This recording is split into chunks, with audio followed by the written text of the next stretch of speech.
Tushda quloq ko'rishning ta'birlari.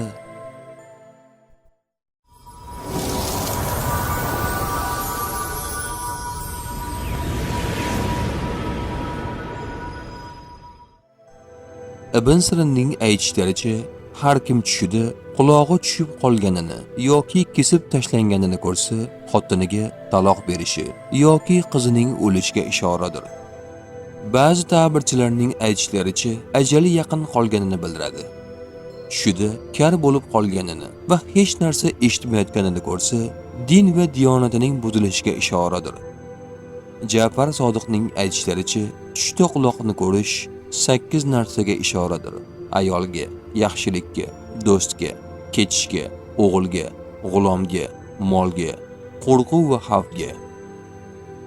Tush ta'biri bashorat emas, barcha narsani bilguvchi yagona zot Allohdir. Ko'rgan tushlaringiz ta'birini bilmoqchimisiz?